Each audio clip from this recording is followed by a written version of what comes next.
નમસ્કાર, આપ જોઈ રહ્યા છો પ્લેગ્રાઉન્ડ ધ સ્પોર્ટ્સ શો ને હું છું જય શર્મા.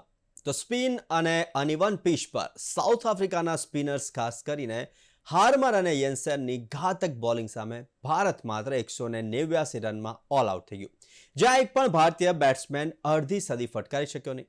જોકે ટીમ ઇન્ડિયાએ 30 રનની લીડ તો મેળવી લીધી.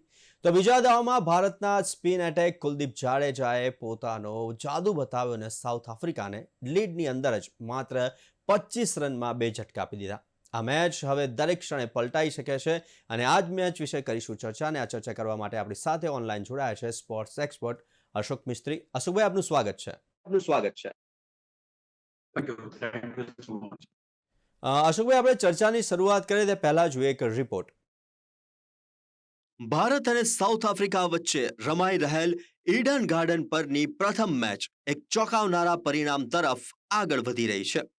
સાઉથ આફ્રિકાના સ્પિનર્સ હાર્મર, બોશ અને કેશવ મહારાજની સ્પિન બોલિંગ તથા યેન્સનની ફાસ્ટ બોલિંગ સામે સ્પિન અને અનઇવન થઈ ગયેલ પીચ પર ભારતીય ટીમ માત્ર 189 રનમાં સમેટાઈ ગઈ. ગઈકાલે સાઉથ આફ્રિકાની જે સ્થિતિ હતી તેમ ભારતીય ટીમના એક પણ ખેલાડી 50 બનાવી શક્યા નહીં. આશ્વાસન એક વાતનો ચોક્કસ લઈ શકાય કે ભારતે 30 રનનો બહુમૂલ્ય લીડ મેળવી લીધો છે. ગઈકાલે યેન્સનની બોલિંગમાં ઓવર કોન્ફિડન્ટ યશસ્વી એક કટ શોટ રમવા જતા બોલ્ડ થયો હતો. તો આજે સવારે વોશિંગ્ટન સુંદર એક શાર્પ ટર્ન થતા હાર્મરના બોલે મકરમના હાથે ઝડપાઈ ગયો. 79 રને કેપ્ટન ગિલ 4 રન બનાવી રિટાયર્ડ હટ થયા. પંત બોસના બોલે અને જાડેજા હાર્મરની બોલ પર 27 રન બનાવીને આઉટ થયા. ત્યારે ભારતનો સ્કોર 132 થયો હતો. ધ્રુવ જુરેલ સાઉથ આફ્રિકાએ સામે બંને દાવમાં સદી ફટકારીને ટેસ્ટ ટીમમાં સ્થાન તો મેળવી શક્યો, પણ આ તો મેઇન ટીમ હતી. હાર્મરે જુરેલના અંગત 14 રનના સ્કોર પર કોટ એન્ડ બોલ્ડ કર્યો. તેને એક સીધા દેખાતા કેચ માટે રિવ્યુ પણ બગાડ્યો. તો જાડેજા 171 રને હાર્મરના બોલે LBW, 172 રને યેન્સનના લેગ સ્ટમ્પ પર પડેલ દડાને ફ્લિક કરવા જતા વિકેટકીપરના હાથે ઝડપાઈ ગયો. તો મોહમ્મદ સિરાજને યેન્સને બોલ્ડ કરી દીધો અને ભારત 189 રનમાં સમેટાઈ ગયું. જોકે વિકેટ તો ભારતે માફક આવે તેવી હતી. બીજા દાવમાં સ્પિન થતી વિકેટ પર કુલદીપે રિકલ્ટનને તંબુ ભેગો કર્યો.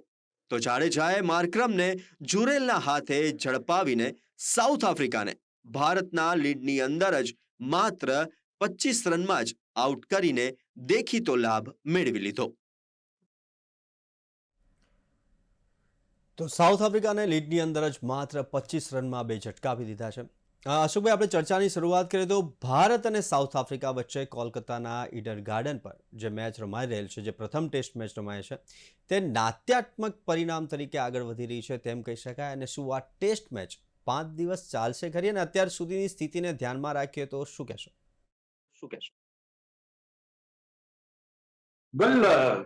કલકત્તાનું ઈડન ગાર્ડન એટલે ટેસ્ટ મેચોનું એક એવું મેદાન કે જ્યાં આગળ દરેક ક્રિકેટર ચાહે કે ત્યાં આગળ મેચ રમે પોતે.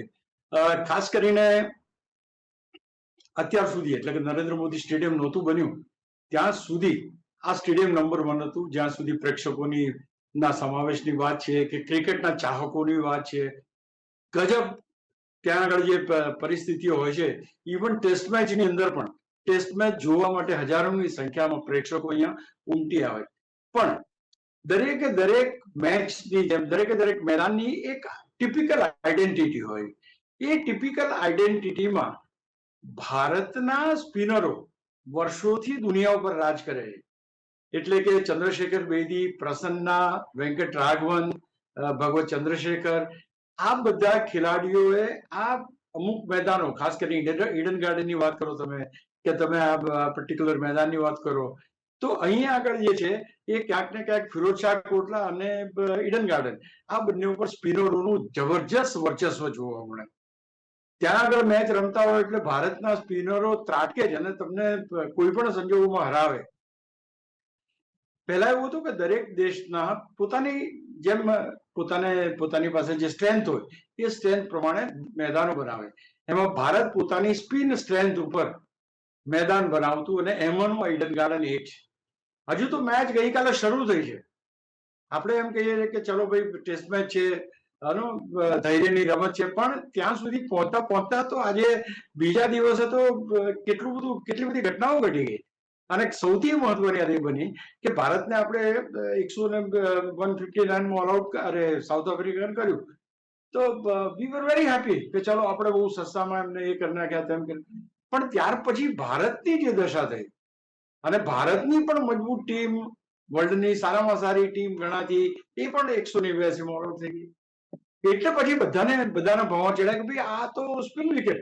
અને સ્પિન વિકેટ નોર્મલ કેસમાં કોઈ પણ માટી જે છે, પિચની જે માટી છે, એ 5 દિવસ સુધી ચાલે એવી બનાવવા પડે. ત્રીજા દિવસે એ તૂટે, ક્રેક્સ એમાં દેખાય, એ ઓલ્ડ દેખાય તમને, એની ઉપર તમે બોલ સ્પિન કરી શકો, બોલને ફેરવી શકો. તો એ બધી ઘટના જે ત્રીજા ચોથા દિવસે બનવી જોઈએ, એ ઘટના અહીંયા પહેલા દિવસે કાલે પણ દેખાઈ. કાલે પણ જેટલી વિકેટો લેવામાં આવી હતી, સાઉથ આફ્રિકાની વાત કરીએ તો સ્પિનર્સ વેર જસ્ટ ડોમિનેટિંગ. હવે જસપ્રીત બુમરાહે 5 વિકેટ લીધી, પણ સ્પિનર્સના બોલ તમે જુઓ તો આજે બહુ જબરજસ્ત ટર્ન થતા. એટલે અહીંયા આગળ આ પર્ટિક્યુલર મેદાન ઉપર જેનું સ્પિન સારું, એની સ્ટ્રેન્થ ગણાય, એ પ્રકારની પરિસ્થિતિ બને. હવે પહેલા આપણું સ્પિન સારું હતું એટલે આપણે જબરદસ્ત એ લોકોને 159 ઓલ આઉટ કર્યા, અને ત્યાર પછી આજે એમ લાગ્યું કે ચલો ભારત તો હવે પોતાની પીચો ઉપર રમવા માટે તો માસ્ટર હોય જ, અને હજુ તો બીજો દિવસ છે, એવું તો કોઈ આસમાન તૂટી પડવાનો છે. પણ ના, અહીંયા આગળ ભારતની વિકેટો પણ ધડાધડ પડવા માંડી. એટલા માટે બધાને એમ થઈ ગયું કે આ ટેસ્ટ મેચ 5 દિવસ ચાલે એવા કોઈ અણસાર દેખાતા નથી. ઈડન ગાર્ડનની મેચ સ્પિન અને ઉછાળ બંને પહેલા દિવસથી જ જોવા મળ્યા હતા. ફાસ્ટ બોલરોએ પણ બાઉન્સનો ફાયદો ઉપાડ્યો. એમના જેન્સને પણ 3 વિકેટો લીધી, આપણા બુમરાહે પણ 5 વિકેટો લીધી, એમના હાર્મર એને પણ 4 વિકેટો લીધી સ્પિનર તરીકે. તો આપણા સ્પિનરો પણ ભારે પડ્યા. તો ક્યાંક એમ કહી શકાય કે 2 દિવસ માત્ર ને માત્ર આપણે જે કમાલ જોઈ શક્યા છીએ, એ કમાલ બોલર્સની જોવા મળી રહી છે. બીજી અગત્યની વાત કે ભારતના બેટર્સ છે કે સાઉથ આફ્રિકાના બેટર્સ કોઈ 50 રન નથી બનાવી શકતું. આ પરિસ્થિતિમાં જ્યારે બીજા દિવસે મેચ એટલી બધી રોમાંચક ક્ષણોમાં આવી ગઈ, કારણ કે હવે એવી પરિસ્થિતિ થઈ કે જયારે બીજી ઇનિંગમાં સાઉથ આફ્રિકા બેટિંગમાં ઉતર્યું, એની પણ વિકેટો ધડાધડ પડવામાં, અને એમની પરિસ્થિતિ 91 રનમાં 7 વિકેટો જતી રહી. એટલે હવે આ મેચ 5 દિવસ ચાલે એવા કોઈ અણસાર અહીંયા જોવા મળતા નથી. માત્ર 61 રન સાઉથ આફ્રિકા આગળ છે, અને બહુમાં એમનો કેપ્ટન છે એ રમી રહ્યા છે. હવે આ બાકીની જે વિકેટો છે એ ક્યાં સુધી સાથ આપે છે, કેટલા રન બનાવે છે, એની ઉપર આ ટેસ્ટ મેચ ત્રીજા દિવસે પતશે કે ચોથા દિવસે પતશે, એનો અંદેશો લગાવવામાં સરળતા રહેશે. અત્યારના તબક્કે આ વિકેટ ટોટલી સ્પિનર્સ ઓરિએન્ટેડ બની ગઈ છે, અને એના માટે ભારતને પણ જો 150 ની ઉપરનું લક્ષ્ય મળ્યું તો ભારતને પણ તકલીફ પડી શકે છે. હવે અહીંયા આગળ બેટર્સ કેટલો ઊંચો છે, કેટલો એ છે, એ અગત્યનું નથી, પણ અહીંયા આગળ તમારું એપ્લિકેશન કેવું છે, તમે પીચને કઈ રીતે જાણો છો, તમારી લેગની મુવમેન્ટ કઈ રીતે છે, તમે બેકફૂટ ઉપર કેટલા સારા શોટ રમી શકો છો, તમે ફ્રન્ટ ફૂટ ઉપર કેટલા લોફ્ટ કરીને સિક્સર મારી શકો છો, એની ઉપર રહે છે. અત્યારે સિક્સર્સ અને ચોગ્ગા કરતા વિકેટ ટકાવીને રમવું એ અગત્યનું છે. આપણે માટે એ અગત્યનું છે કે આપણે આવતીકાલે ત્રીજા દિવસે સાઉથ આફ્રિકાને જલ્દી આઉટ કરી, એટલે બહુ જ રોમાંચક મેચ. આજે સાઉથ આફ્રિકા જેવી તેવી ટીમ નથી, એમણે ઓસ્ટ્રેલિયાને હરાઈને વર્લ્ડ ટેસ્ટ ચેમ્પિયનશિપમાં નંબર 1 છે અત્યારે. એટલે બહુ જ અગત્યની વાત છે કે ભાઈ they have von that title, તો એ ટાઇટલ વિજેતા છે. પણ અહીંયા આગળ જયારે આવો, તમે ઉતરો છો મેદાન ઉપર, એ ઈડન ગાર્ડન ઉપર ભલભલા સારા ખેલાડીઓ ગોતા ખાઈ જાય છે, એ પરિસ્થિતિ આપણને 2 દિવસમાં જોવા મળી. જી અશોકભાઈ, જોકે સાઉથ આફ્રિકાની જેમ ભારતની બેટિંગ પણ કંઈક વધુ સારી રહી નહીં. સાઉથ આફ્રિકાના હાર્મરે 4 વિકેટો લઈને તરખાટ મચાવ્યો. ભારતને માત્ર 189 રનમાં સમેટી લીધું. તો ભારતની બેટિંગ શું બીજા દિવસે પણ પીચ તૂટવા લાગી છે? એક્ઝેક્ટલી હમણાં જે મેં વાત કરી એ રીતે અહીંયા જો આપણે આને આગળ વાત કરીએ તો ભારતની પાસે 30 રનનો લીડ આવ્યો છે. Now this is going to be a very vital and important lead. Bharat લાંબો સ્કોર કરી શક્યું નહીં, એમનો કોઈ પણ બેટર 50 રન કરી શક્યું નહીં. શુભમન ગિલ ગળાની ઈજાને કારણે, એટલે કે બેટ જોવા ગયા અને એમાં એમનું એ થયું, ઈજાગ્રસ્ત થયા અને એ રિટાયર્ડ હર્ટ થયા પછી કોઈ પણ ભારતીય બેટ્સમેન સાઉથ આફ્રિકાની સ્પિન બોલિંગ સામે ટકી શક્યો નહીં. બહુ સિમ્પલ વાત છે. ભારતમાં એમ માને છે કે વી આર ધ ચેમ્પિયન્સ, અને દરેક ટીમ માને, એમાં there is nothing wrong. But અહીં આગળ તમારો બોલ ટર્ન થાય છે, અનઇવન બાઉન્સ છે, બોલ ક્રેક્સ પડી ગયેલી છે, એની અંદર બોલ પડે છે તો અનઇવન એની મુવમેન્ટ થાય છે. આ બધી પરિસ્થિતિમાં અહીંયા આગળ તમને આજે દિગ્ગજ ખેલાડીઓની યાદ આવે, તમને એમ થાય કે રાહુલ દ્રવિડ હોય તો કેટલું સારું, કે ચેતેશ્વર પૂજારા હોય તો કેટલું સારું, કે જેમને કઈ રીતે રમવું એના કરતા કઈ રીતે ટકવું, એ આ ખેલાડીઓ બહુ જબરદસ્ત રીતે જાણતા હતા. અજિંક્ય રહાણે હોય તો શું થાય. પણ આ જે અત્યારનો જે ક્રિકેટર્સની આખી ટીમ છે એ મિક્સ ઓફ એવરીથિંગ છે. દે wanted to go fast, run મારવા છે, ચોગ્ગા છગ્ગા મારવા છે. એટલા માટે અહીંયા બહુ જ અગત્યનું છે કે શુભમન ગિલ જે છે એ અગત્યની અહીંયા આગળ વિકેટ મારી દ્રષ્ટિએ ગણીશું. એટલે અહીંયા આગળ જોવા જઈએ તો મેચ બહુ જ એક્સપોઝ થયેલી છે. 30 રનનો લીડ ભારતે મેળવી લીધો છે, બહુ જ સારી બાબત છે. ભારતની બોલિંગ જબરજસ્ત છે, એ પણ એક એનો એડવાન્ટેજ છે. એટલે અત્યારની પરિસ્થિતિમાં મોટા ભાગની મેચ ભારતના તરફે છે. પણ સવાલ એ છે કે છેલ્લી બેટિંગ ભારતને કરવાની છે. આજે બીજા જ દિવસે જો પિચની સ્થિતિ આવી હોય કે જ્યાં ભારતની ટીમ 189 રન કરી શકતી હોય તો એ ટીમને જો 200 રનનું લક્ષ્ય ભૂલે ચૂકે મળી જાય, શક્યતા ઓછી છે, મળી જાય, અથવા તો 150નું લક્ષ્ય મળી જાય, પરિણામ કંઈ પણ આવી શકે છે. એટલે બહુ જ અગત્યની રોમાંચક મેચ, રોમાંચક રીતે ટેસ્ટ મેચ છે. અને ઘણી વાર આપણે વાત કરતા હોઈએ કે 5 દિવસની મેચ 3 દિવસમાં પતી જાય. ફરી એકવાર આશ્ચર્ય સર્જે તો એમાં નવાઈ નહીં લાગે મને. જી. શુભમન ગિલના રિટાયર્ડ હર્ટ થવાની અસર ભારતીય ઇનિંગ પર કેટલી પડી? શું ભારતના બેટર્સ થોડી ઓવર કોન્ફિડન્ટ બેટિંગ કરી રહ્યા હોય તેમ કહી શકાય?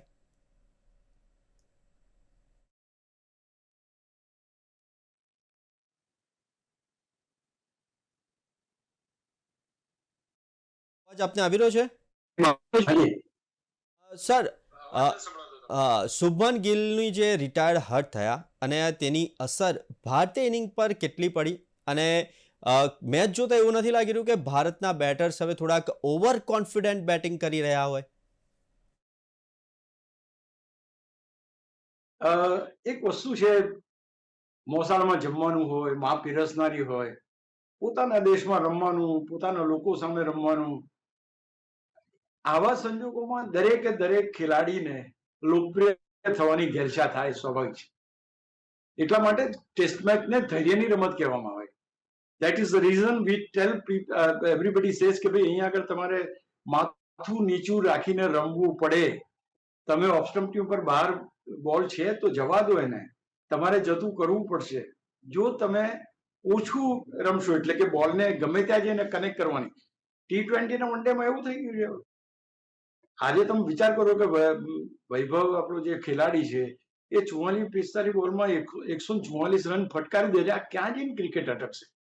એટલે અહીંયા આગળ આ ક્રિકેટની અસર નીચેના બધા ખેલાડીઓ, એ 14 વર્ષનો છોકરો જો નવા જ માપદંડો સેટ કરતો હોય તો ભારતીય ક્રિકેટ ક્યાં જઈ રહ્યું છે? એટલે બહુ સ્વાભાવિક વાત છે કે પોતાના મેદાન ઉપર રમતા હો, પોતાના લોકો સાથે રમતા હો તો થોડો કોન્ફિડન્સ વધારે હોય અને મજબૂતીથી દમ લગાવીને પ્રદર્શન કરવાની ઈચ્છા હોય. એટલે સ્વાભાવિક રીતે એ લોકો એગ્રેસિવ થાય. પણ જેમ આ પીચની આપણે વાત કરીએ અથવા તો આ પર્ટિક્યુલર જગ્યાની વાત કરીએ, ઈડન ગાર્ડનની, તો જેનો ઇતિહાસ જ સ્પિન છે. હવે થયું શું છે આમાં મેઇન પ્રોબ્લેમ કે પહેલા જે કેશવ મહારાજ બોલિંગ કરતા તો એમાં બોલિંગ રમેલા છે લોકો, તો થોડી વધારે અસર હતી એની. પણ હવે જે હાર્મરને એ જે ખેલાડીઓ બોસ છે, હાર્મર જે ખેલાડીઓ બોલિંગ કરી રહ્યા છે તો બહુ જ મોટા મોટા ટર્ન થાય. It was been seen yesterday when I was watching the match today. It's getting a great turn. આજે 2-2.5 ડિગ્રી જેવો ટર્ન થાય છે અને એટલું મોટું ટર્ન ધારો કે થાય એની ઉપર તો તમારી પાસે પરિપક્વતા હોય, તમારી પાસે ધૈર્ય હોય, તમારી પાસે સ્કોર બનાવવાની તમન્ના હોય, તો જ તમે ત્યાં ટકી શકો. એટલે બહુ જરૂરી છે કે અહીંયા આપણા ખેલાડીઓ એ જોશમાં ના આવે. આપણા જ લોકો સામે આપણે રમવાનું છે, પણ આપણા જ લોકો સામે આપણે જો હારી જઈએ તો સાંભળવાનું પણ આપણે જ છે.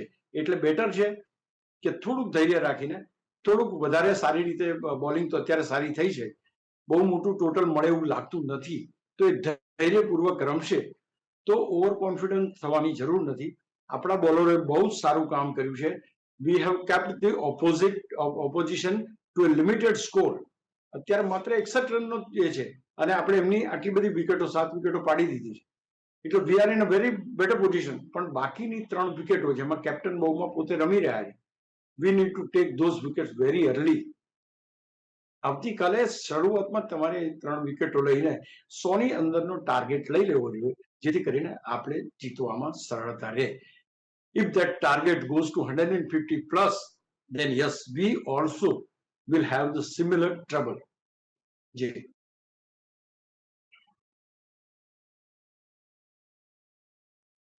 અશોકભાઈ, હવે વાત કરીએ સાઉથ આફ્રિકાની. તો કેવી રહી સાઉથ આફ્રિકાની શરૂઆત, અને તેમના બંને ઓપનર્સ તો બહુ જલ્દી જાડેજા અને કુલદીપનો શિકાર બની ગયા. ત્યારબાદ તો જાડેજાએ સપાટો બોલાવી દીધો તેવું કહી શકાય.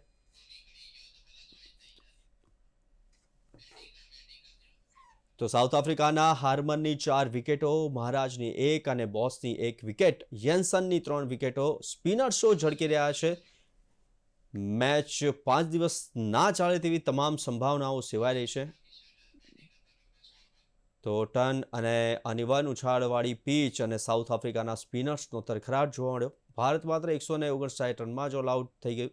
તો ભારતના સ્પિનર્સ ત્રાટક્યા. સાઉથ આફ્રિકાના બંને ઓપનર્સ માર્કરમ અને રિકલ્ટન જાડેજાની પણ વાત કરીએ તો સાઉથ આફ્રિકાના હાર્મરની 4 વિકેટો, જ્યારે મહારાજની 1 અને બોસની 1 વિકેટ. તો યેન્સનની 3 વિકેટો જોવા મળી.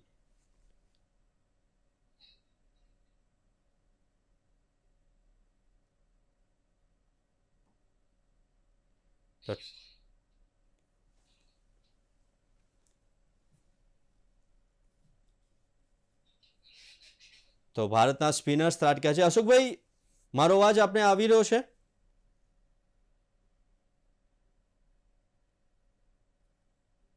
અશોકભાઈ?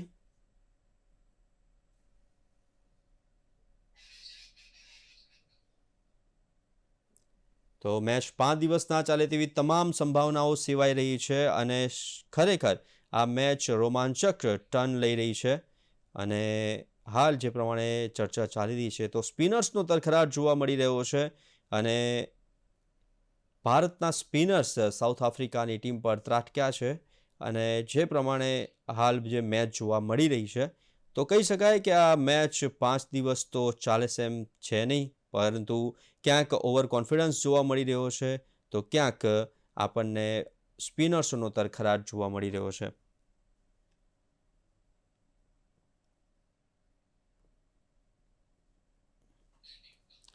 તો ભારતના સ્પિનર્સ સાઉથ આફ્રિકાના બેટર્સ પર ત્રાટક્યા છે. સાઉથ આફ્રિકાના બંને ઓપનર્સ માર્કરમ અને રિકલ્ટન જે જાડેજા અને કુલદીપના શિકાર બન્યા. તો સાઉથ આફ્રિકાના હાર્મરની 4 વિકેટો, મહારાજની 1 અને બોસની 1 વિકેટો જોવા મળી. તો યન્સનની પણ વિકેટ જોવા મળી. મેચ 5 દિવસ ના ચાલે તેવી તમામ સંભાવનાઓ. આજે રમતનો બીજો દિવસ છે, તો ટન અને અનિવન ઉછાળવાળી આ પીચ જોવા મળી રહી છે.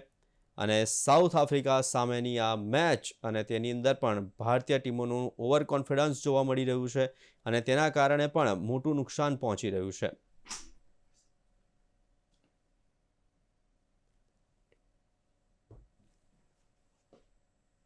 તો સાઉથ આફ્રિકાના હાર્મનની 4 વિકેટો જોવા મળી. કેવી રહી સાઉથ આફ્રિકાની શરૂઆત તે વિશે કરીશું ચર્ચા. તેમના બંને ઓપનર્સ ખૂબ જ જલ્દી જાડેજા અને કુલદીપનો શિકાર પણ બન્યા છે.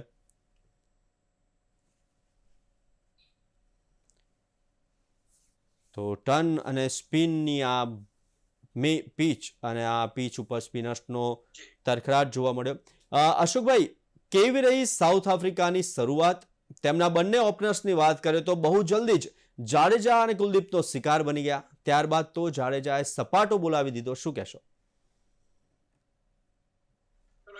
એક સવાલ હું પૂરો કરું છું, કારણ કે જે રીતે પરિસ્થિતિ સર્જાઈ હતી, આજના દિવસે 91 રનમાં સાઉથ આફ્રિકાએ 7 વિકેટો ગુમાવી દીધી, જેમાં જાડેજાએ માત્ર 27 રન આપીને 4 વિકેટો લીધી. કુલદીપે 12માં 2 અને અક્ષરે 30માં 1. એનો અર્થ એ થયો કે તમામ વિકેટો એ સ્પિનરના ભાગે ગઈ છે. એટલે એક વસ્તુ એ કહી શકીએ આપણે કે સ્પિનર્સનું ડોમિનેશન આજના દિવસમાં જોવા મળ્યું છે.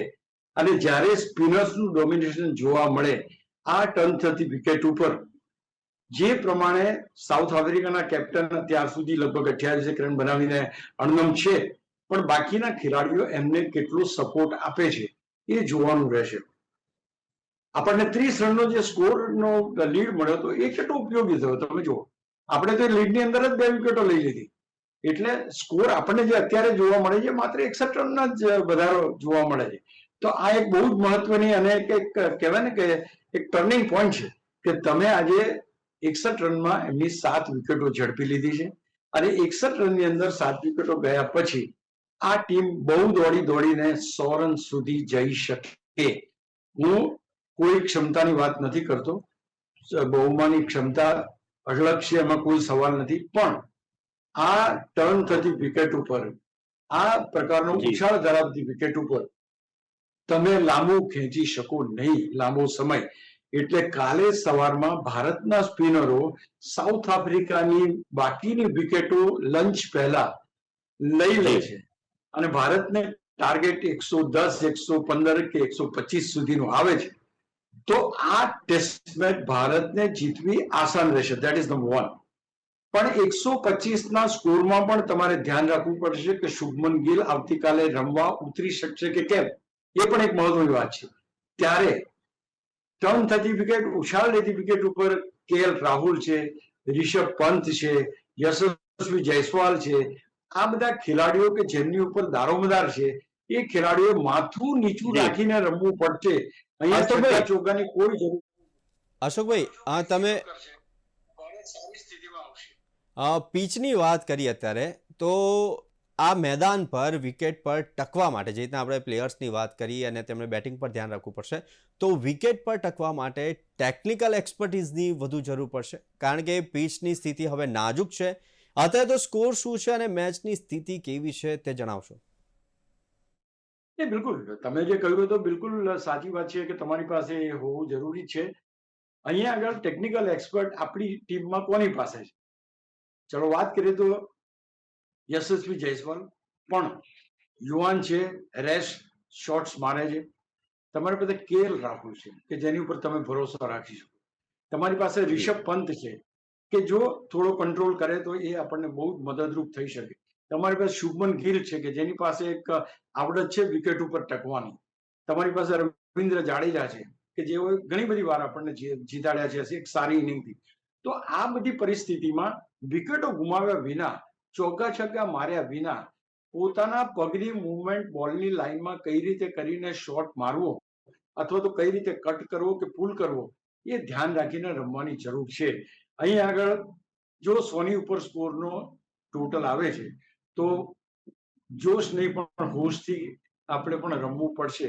ભલે આપણે વિશ્વની જબરજસ્ત ટીમ છે, બહુ સારું રમીએ છીએ, ઓલ સડ એન્ડ ડન કે ઈડન ગાર્ડન ઉપર જે નુકસાન સાઉથ આફ્રિકાને આપણે પહોંચાડ્યું છે, સાઉથ આફ્રિકા આપણને એ નુકસાન પહોંચાડી શકે એવી શક્યતાઓ તમામ છે. તો ભારતના ખેલાડીઓ પોતાની technical expert, what you say is very correct, કે દરેક ના હોય. તમે આ વૈભવની વાત કરો તો એને ચોગ્ગા છગ્ગા મારવાની હોય.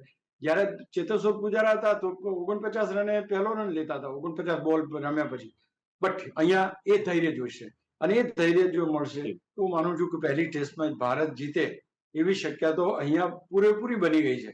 આપણે કોઈ જ્યોતિષ નથી કે એને કરી શકીએ, પણ અત્યારના તબક્કે ભારતના હાથમાં ગેમ હોય એવું લાગે છે. પણ 61 રનના લીડથી ક્યાં સુધી એ લીડ જાય છે એની ઉપર એનો મેચનો આધાર રહેશે. તો આજની ચર્ચા સ્પિનરો ચર્ચા કરવા માટે અશોકભાઈ અમારી સાથે ઓનલાઈન જોડાયા તે બદલ ખૂબ ખૂબ આભાર. તો આવી રીતના દરેક સ્પોર્ટ્સ ઇવેન્ટ્સના પ્રિવ્યુ, રિવ્યુ, એનાલિસિસ અને ડિસ્કશન માટે જોતા રહો પ્લેગ્રાઉન્ડ ધ સ્પોર્ટ્સ શો. નમસ્કાર.